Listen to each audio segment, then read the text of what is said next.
Do Museu da Capoeira. Esse vídeo vai ser um pouco longo, porque tem a ver com a regulamentação da capoeira. No fundo era um assunto que eu não queria estar falando muito, né? Porque eu acho que fiz um vídeo há 2 anos atrás sobre, do caso aqui português, né? Mas agora está voltando à tona. E o meu WhatsApp está sempre bombando com os mesmos vídeos e com os mesmos argumentos, e é evidente que eu tentei evitar ao máximo não estar me aprofundando nisso, até porque foi uma coisa que me desgastou muito aqui em Portugal. Porém, dessa vez eu vi 2 vídeos e fiquei um pouco assim alarmado e decidi fazer esse vídeo aqui. Peço licença aos mestres, às pessoas envolvidas no vídeo, que talvez eu deva rebater os argumentos, tá bom? Um vídeo aqui do responsável da Federação Portuguesa de Capoeira e outro de um mestre de São Paulo, creio, com um deputado federal também. Bom, o mestre começa a falar sobre o preconceito com a capoeira, né? Na verdade não é com a capoeira, isso é um preconceito com o povo negro, né?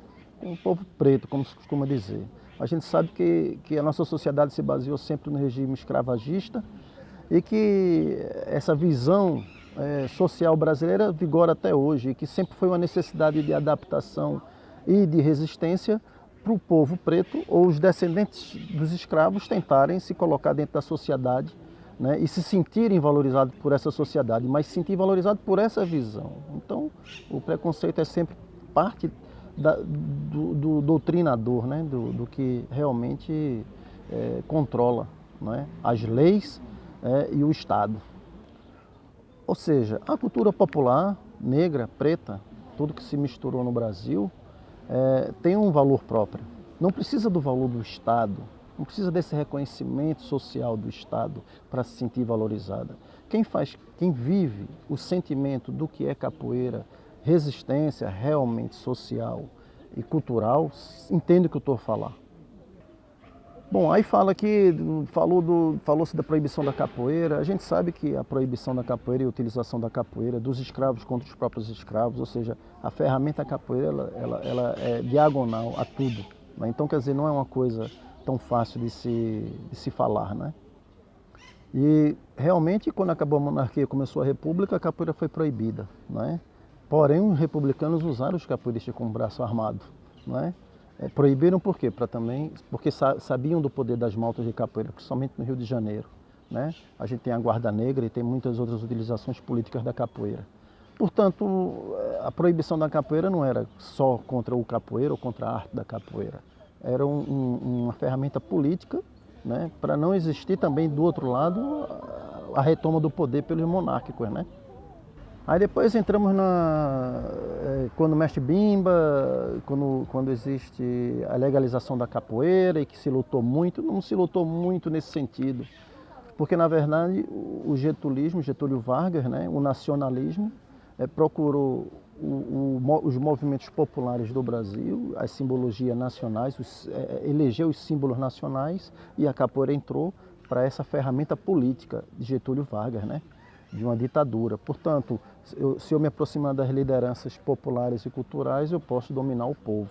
Então, a gente tem que estudar um pouco mais, não estou dizendo no caso do mestre, estou dizendo nós capoeiristas temos que estudar um pouco mais sobre esse advento, né, do nacionalismo e dos símbolos nacionais, como o jurar-bandeira, etc, etc, que estão impregnados na capoeira também. Por exemplo, aquela coisa que faz salve capoeira, não é? De onde é que isso vem? Então a gente tem que perceber realmente certos rituais da capoeira. Não quer dizer que está certo ou errado, mas é bom a gente saber a origem das coisas, né? De onde é que vem cada movimento. Então é por isso que tem que se estudar a história da capoeira com afinco. Está sempre aparecendo pesquisas novas, acho que isso é bom, né? Para a gente também amadurecer um pouco também a reflexão histórica da capoeira e entender que não é uma linha reta. Na minha opinião, a vitória da regulamentação, ou seja, da liberação da capoeira, não foi do capoeira contra o Estado, foi do Estado para o capoeira, quer dizer, foi o Estado que decidiu legalizar a capoeira, não foi o capoeirista que lutou e o Estado, por livre e espontânea pressão, de repente, não, vamos reconhecer a capoeira, não.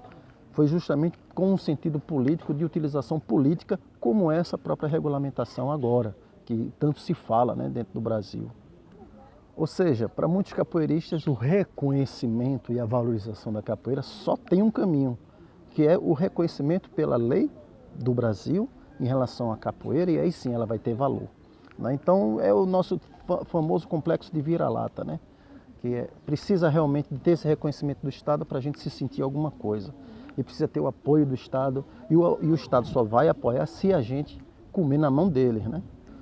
Ou seja, a própria regulamentação é um uso político da capoeira. Com certeza vai ter federações, vai ter toda a burocracia, vai ter toda uma segmentação hierárquica política no Senado Federal, vai ter leis, vai ter dinheiro, vai ter o uso de todas essas ferramentas dentro de um extrato que a gente já conhece na política, né? Como é que funciona os favorecimentos ou não, né? De determinados tipos de segmentos.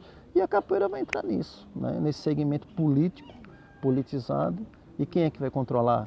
Tem 5 milhões para dar para os capoeiristas, mas só se tiver regularizado. Quem é que vai regularizar? Né? Se não aqueles que são detentores e têm interesse desse controle, né? Ou seja, só existe o reconhecimento da profissão capoeira se for regulamentada por lei, né? Quer dizer, eu não sou profissional se eu não tiver enquadrado dentro dessa lei. A gente sabe que a gente não pode resumir a história da capoeira como uma dança disfarçada uma luta disfarçada em dança, como resistência contra a opressão. Tem muita vírgula nessa história, muita água correu embaixo dessa ponte, né? Então não é uma coisa assim tão que se possa aligerar dessa forma. E não é com esse argumento que a gente vai conseguir convencer, né, a que essa regulamentação seja realmente importante para a capoeira e para os capoeiras. Falou-se da participação dos capoeiras na vida política, realmente, Guarda Negra. Aí falou-se da Guerra do Paraguai. Pô, a Guerra do Paraguai tinha as juntas, né, de alistamento. É o quê? O cara estava andando na rua, era preto, pega o preto e manda para o Paraguai. Ou então os senhores, né, mais abastados compravam escravos e faziam substitutos. Ou seja, eu não vou para a guerra, porque era obrigado a ir, eu não vou para a guerra, mas mando o meu escravo. Era as tais juntas patrióticas, né? Juntas patrióticas, tudo pela bandeira. E nós capoeiristas hoje falamos com orgulho da Guerra do Paraguai e dos capoeiros que usaram a capoeira na Guerra do Paraguai, né? Muito romântico a gente hoje no século XXI olhar a coisa dessa forma, né? Inclusive eu estou fazendo um vídeo de uma pesquisa, né? E existe uma nota no jornal Alabama em que um guarda municipal foi preso, foi pego pela junta de alistamento militar e que queriam mandar ele para o Paraguai. Ele disse que não ia porque ele era guarda municipal, ele estava tentando argumentar, os caras não quiseram e ele usou o golpe de capoeira. Isso saiu no jornal. Se defendeu, se desvencilhou com cabeçadas e rasteiras, né, da junta militar. Para vocês verem como era tão patriótica, né? Bom, depois o mestre argumenta que a capoeira está em mais de 180 países e que se lá qualquer pessoa que queira praticar capoeira tem que se reger pela regulamentação do país, né? E por que no Brasil não? Eu acho incrível como é que um mestre no Brasil quer adotar um sistema que o estrangeiro aplicou para a capoeira, né? Uma inversão de valor. É nosso velho complexo de vira-lata, tem que estar bom no exterior para a gente poder copiar. Quando, na verdade, no Brasil, a gente devia estar resistindo para o Estado não tomar conta dos valores culturais e, sim, regulamentar tudo e dar direito a todos os capoeiristas, indiferente se esteja ou não enquadrado dentro de uma regulamentação esportiva ou profissional da capoeira. Deviam todos estarem salvaguardados, com direitos permanentes e não só dentro de um quadro, né, legislativo. Então, como é que o alemão, ou como aqui em Portugal foi a Assembleia Nacional aqui portuguesa, os deputados, né, portugueses que olharam para a capoeira e disseram o que ela é e regulamentaram como é que deve ser a capoeira. Uau, muito bom! E vamos copiar esse modelo, né? Inclusive está o presidente da Federação Portuguesa aí num vídeo também falando sobre o sucesso dessa regulamentação aqui em Portugal, colocando alguns argumentos que eu vou falar sobre eles aqui também, né? E no Brasil utilizando a visão portuguesa em relação à capoeira, para regulamentar no Brasil. Se isso não é política e usurpação, é o quê? Depois o mestre fala, precisamos entender que viver à margem do Estado não é bom negócio. É uma espécie de uma pressão, de uma ameaça velada, né? Ou você faz parte do Estado, ou você vai estar, né, confinado a viver à margem, não vai ser bom para você isso.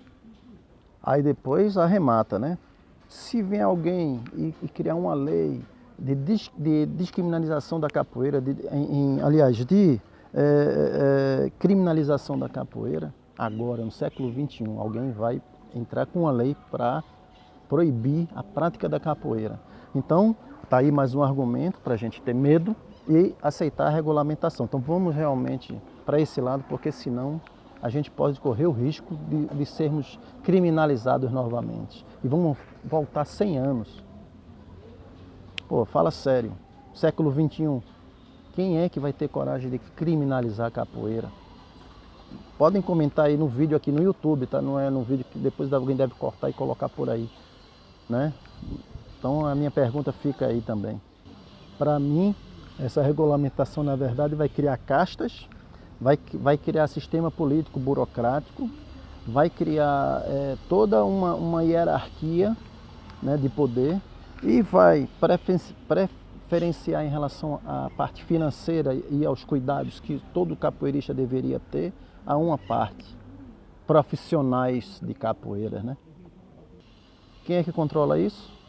Senado Federal, leis legislativas, depois vamos ter uns sindicatos, depois vamos ter umas ordens, como não existem ordem de advogado e ordem de médico, depois vamos começar a ter, devagarinho, né? Devagarinho vai se controlando.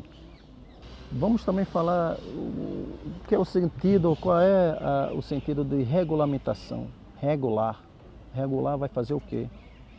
Né? Controlar. Eu anotei uma frase aqui que foi assim: o reconhecimento só vem pela regulamentação. Depois continua: a regulamentação vai trazer benefícios, não vai separar o capoeira, vai ter total liberdade. Mas depois eu acho lindo que no final da frase, depois de tudo, ele diz assim: para quem estiver regulamentado. Hã? Né? Vai trazer todos os benefícios e tal, mas tem que estar regulamentado, tem que estar na lei, tem que estar, né? Ele disse que não ia estar, mas só para quem está regulamentado. Ou seja, a tal liberdade, ela só vai ser liberdade e a pessoa só vai poder ser profissão se estiver dentro dessa regulamentação. Então não tem liberdade, né, para ser profissional. Portanto, não estamos todos inseridos no mesmo barco com a profissionalização, porque ou você é profissional e se regulamenta e vai ter que entrar para esse tipo de organização, ou você não vai ser profissional, né? Você não vai ser um agente profissional cultural, você não vai ser um agente profissional que passa, né, um legado ancestral e que tem direitos a ser defendido pelo Estado, né? Ou seja, quem quiser exercer a profissão de mestre de capoeira tem que se enquadrar, ou não tem escapatória. Aí falaram que o cara pode se formar em medicina e não exercer medicina nem advocacia, mas se quiser exercer, tem que se inscrever na Ordem dos Médicos, que não contribuiu nada. A Ordem dos Médicos ela faz, ou dos advogados, faz um exame, você tem que fazer um exame. Depois de você pagar a sua faculdade, fazer seu curso, investir nos seus estudos todos para se formar um advogado, depois disso tudo, que você gastou centenas de reais, aí no final de tudo, você ainda tem que pagar a Ordem dos Advogados para poder exercer a advocacia. E a Ordem do Advogado te apoia em alguma coisa nesse sentido, dentro da tua formação, né? Então, talvez algum advogado fale aí sobre isso com mais propriedade, né? Mas o que eu vejo às vezes é que o sistema está sempre prendendo a gente sai de um e cai no outro, é um curral, né? Aí entrando aqui no caso português, né? O responsável da Federação Portuguesa de Capoeira foi convidado para esse simpósio sobre a regulamentação de como é importante, e o caso português muito bem tratado. Eu peço a qualquer mestre de capoeira no Brasil que procure os mestres mais velhos, eu não estou falando de menino não, procure os mestres mais velhos, os pioneiros de Portugal, e procurem saber quem é a pessoa, é a referência da Federação Portuguesa de Capoeira, não é?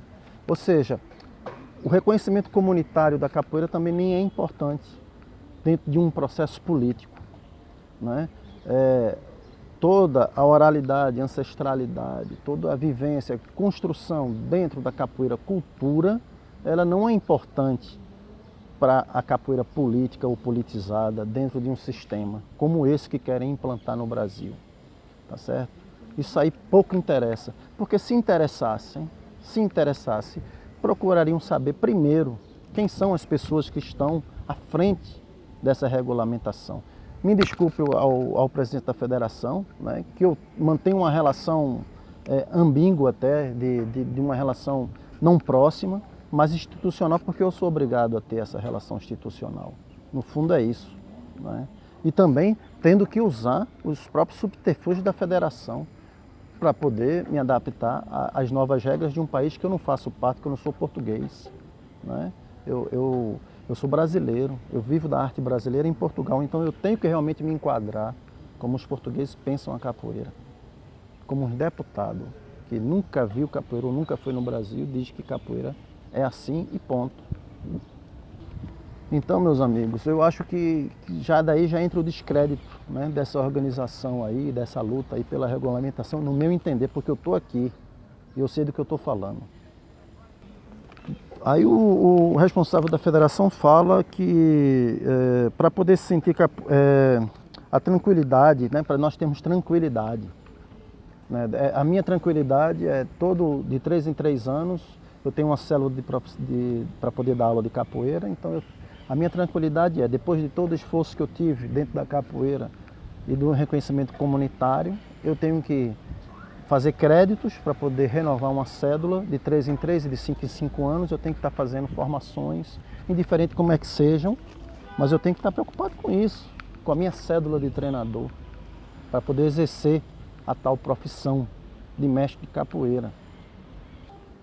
Existem a cultura informal, que pode ser profissional da rua, pode ser o bem imaterial cultural, também é um valor profissional, né?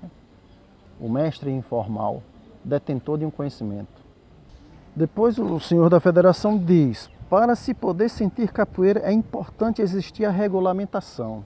Quer dizer, para eu me sentir capoeira, é importante a regulamentação.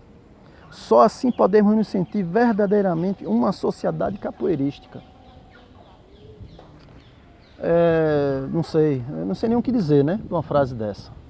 E ainda remata dizendo assim, e só serve se obedecer à lei vigente, ou seja, só serve se obedecer à lei. A lei e ordem, né? Isso até me parece um topete lá do outro lado dos Estados Unidos, né? Um tal de Trump, né? A lei e a ordem. Depois ele fala que a atividade que a capoeira não pode estar enquadrada o tempo todo em atividade informal de recreio. Como se o brinquedo da capoeira, né, das rodas do Cais do Porto, não fosse um brinquedo. E que essa ancestralidade, que o sentimento e o sentido dessa ancestralidade não seja importante ou não tenha valor. Só vai ter valor se for profissão. Né? Então, socializar, recrear é uma profissão. Né? Eu chegar numa escola e colocar esse tipo de informação para um público infantil, para jovens e adolescentes, dentro dessa imagem e dentro dessa percepção cultural, popular e ancestral de oratória, é um trabalho. É um trabalho. Então não precisa estar regulamentado dentro de um sentido, de uma visão meramente esportiva, ou então de profissionalização no sentido de uma visão elitista, né, quase. Desculpa, parece até que eu sou, não é, aquele cara radical de esquerda, mas não tem nada a ver com isso não. Tem a ver porque é o sentido da capoeira. É o sentido ancestral da capoeira, é esse, é de liberdade realmente, tá? E não de regular, isso aí é prisão. Me dê os direitos, né? Que o Estado brasileiro me dê todos os direitos, seja eu o que for, desde que eu seja capoeira, né? Por que eu só posso ter direitos se eu me encurralar, se eu entrar nesse curral? Aí depois vem aquela coisa que tudo gera em volta de dinheiro, de money, né, como ele usou. Não, nem tudo gera em volta de money e de dinheiro. É evidente que todos nós precisamos sobreviver. Existem pessoas minimalistas no mundo que vivem com pouco, ou tentam viver com pouco, mas que dão muito dentro da capoeira, que trabalham muito com capoeira. Então essa visão meramente de money não é uma visão, é uma visão para quem realmente às vezes quer fazer disso, né, desse tipo de sentimento e de sentido, de profissionalização, regulamentação, de lei, que obriga a tirar uma cédula, pagar um crédito, ter que se inscrever, pagar uma mensalidade federativa, isso e aquilo, tudo bem. É uma visão burocrática das coisas de quem faz a gestão, né? Quem tem essa visão de gestão. Não estou dizendo que um mestre de capoeira não troque serviços por dinheiro, não estou dizendo, porque eu troco também, eu recebo os meus dividendos daquilo que eu ensino. Mas não é por isso que eu tenho que só viver em função disso, ou vivendo, ou fixar apenas nesses dividendos e no que é que eu posso me dar bem, como é que eu posso me dar bem. Nem todo mundo na capoeira está nessa. Nem todo mundo na capoeira está nessa. Depois o senhor diz que quem é contra deveria ter vergonha de ser contra a profissionalização. Eu não tenho, eu sou contra e não tenho vergonha, nem de mim, nem do meu trabalho, nem o que eu faço pela capoeira. Eu sou contra a regulamentação da capoeira. Eu sou contra a regulamentação e não tenho vergonha de mim. Se o senhor acha que eu tenho que ter, eu não tenho. Depois ele fala que tem muita gente em Portugal ilegal trabalhando com capoeira. Vejam bem, se mestre João Grande chegar em Portugal hoje para dar aula de capoeira, ele tem que tirar uma cédula de treinador esportivo de capoeira para poder exercer a profissão de capoeira. Imaginem só, terá que pagar, acho que é 10 euros por crédito, precisando de 10 créditos, né? E isso renovável aos meses, né? Sempre que o mestre quiser fazer um evento, ele pode pedir para que esse evento sirva como credenciação, mas por cada crédito tem que pagar. Ou seja, se ele tiver 10 professores, são 10 professores a pagarem por cada crédito diretamente o IPDJ, Instituto Português da Juventude, e a própria federação. Depois dividem os valores. Pronto. E aí? Mestre João Grande. Se alguém denunciar mestre João Grande que ele tá dando aula de capoeira sem cédula de treinador, vai a ASAI lá, como fizeram a denúncia em relação à minha academia. A ASAI foi lá, que é o órgão que regulamenta as atividades comerciais, né? A primeira coisa que perguntaram foi: cadê sua cédula? Cadê a sua cédula? E eu estou muito feliz com isso. Muito, uau. Muitos benefícios. Então eu estou igual o gado no curral, né? Cadê sua cédula? Onde é que eu tenho que tirar a cédula? Ali. Procure aqui essa pessoa e ela vai lhe dar todo o caminho para você ter a sua cédula. Bom, isso de ilegalidade não é verdade, porque, por exemplo, antes dessa lei, eu estava inserido entre artistas de teatro, bailado e televisão, ou seja, produtor artístico. Então aqui existe uma forma que chama-se recibo verde, é como se você fosse um trabalhador informal, um trabalhador independente ou informal, em que você passa uma fatura, um recibo, uma nota fiscal para quem te contrata. E você faz ali as deduções para a segurança social e para o imposto de renda. Você tem depois o direito a médico e aposentadoria, porque você está contribuindo. Isso não está dentro do sistema dessa regulamentação, por exemplo. Não é? Portanto, eu exerci a capoeira de forma livre e achei formas de poder contribuir com o Estado e o Estado contribuir comigo dessa maneira. Agora eu não posso. Agora eu sou obrigado a fazer uma cédula dentro desse curral.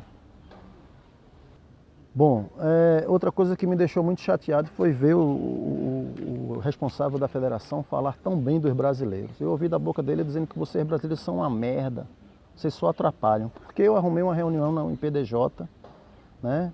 E ele, com a revolta, falou muito mal dos brasileiros. Nem tudo que aparenta né? E me desculpe, eu não posso ficar ouvindo essas coisas e ficar calado, né? Porque nem sempre você elogiou os brasileiros, pelo contrário.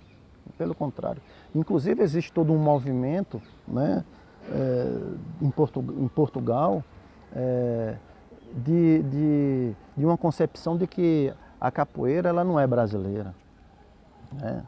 Então, quer dizer, existem muitos movimentos aqui na Europa diferentes que retira da brasilidade esse compromisso ancestral com os velhos mestres e com os aprenderes, né, da oratória da capoeira.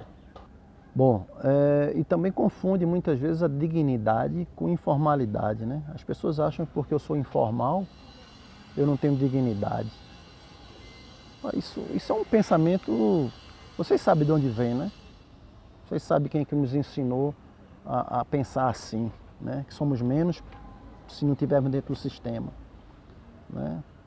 Isso são resquícios de escravatura e de construção mental, social e filosófica daqueles que tratam do país, né? E que mandam no Brasil. Então nós estamos mais uma vez dentro dessa rede, né? Dentro dessa prisão. Bom, e quando eu dou aulas, eu sou profissional, sou mestre de capoeira, porque também disse que eu não posso me considerar. Um mestre que não seja profissional não pode ser considerado mestre. Meu irmão, que absurdo é esse? Só se for profissional, se tiver regulamentado, é que se pode. Então não vamos chamar eles de mestre. Um mestre de capoeira é um detentor de um conhecimento ancestral. Não tem nada a ver com isso aí que você está falando. Nada a ver. Um mestre é detentor de um conhecimento ancestral, de cultural, de vivência. Coisa que muita gente aí não tem. Porque se tivesse, estava entendendo o que eu estou falando, né? Porque o cara afirma mesmo. Capoeira que não queira profissão não deve ser tratado de mestre. Está no vídeo. Bom, e para finalizar, se a Federação Portuguesa de Capoeira é um organismo de utilidade pública, toda atividade dessa federação deveria ser gratuita e pública. Uma aluna minha mandou mensagem perguntando sobre o Covid, como é que seriam as aulas e como é que estão as regras. E informação dada, ó, tá aqui, clique nesse link. Quando ela clicou, se inscreva na federação para poder ter a informação. Pague uma cotização para poder ter informação. Ou seja, ou você está dentro do sistema ou você não vai ter direito realmente, não é? Isso é uma maneira de eu ver. Ou seja, eu acho que, né, por isso que eu defendo que o Estado brasileiro não deveria dar os direitos aos mestres e aqueles que trabalham com capoeira só mediante esse reconhecimento de uma regulamentação de profissão. Deveria dar os direitos só pelo cara provar que é detentor do conhecimento, que multiplica esse conhecimento, sem ter que estar ligado à parte esportiva ou profissional ou de regulamentação, de leis que tentam sempre aprisionar a capoeira. Mas não, a galera quer porque quer vender, né, gato por lebre, certo? Então, a própria Federação Portuguesa de Capoeira aqui nunca procurou os mestres na época de crise para saber se precisava de uma cesta básica. Fomos nós, mestres aqui, que nos articulamos uns com os outros e nos apoiamos comunitariamente, como deve ser uma comunidade, tá certo? Então, eu acho que toda e qualquer federação deveria fazer serviço de utilidade pública gratuita. Ah, mas precisa de dinheiro, precisa... Vá buscar no Estado, né? Vá buscar no Estado e apoia os que querem e os que não querem estar dentro. Porque é essa a visão de quem realmente quer cultivar a capoeira. Fala de liberdade, a liberdade é isso. Liberdade é você colocar um conteúdo e colocar público para todos. É você fazer um trabalho e você dar uma aula de capoeira, você ganha uma grana e você fazer tantas horas por mês grátis de trabalho de intervenção social com crianças ou em projetos, etc, etc. Não é só o dinheiro. Entendeu? Então as pessoas aí estão confundindo muito as coisas e eu espero que esse vídeo sirva para uma reflexão maior. Me senti ofendido em algumas partes aqui em falando de Portugal, por isso que eu estou fazendo esse vídeo, tá certo? Nem tudo parece o que é, tá certo? Então vocês aí do Brasil se liguem, por favor, fiquem mais espertos, tá? E se tiver movimento, comecem a fazer o movimento. Porque se você não fizer política, os outros fazem por você. Estude capoeira. principalmente. Valeu, axé.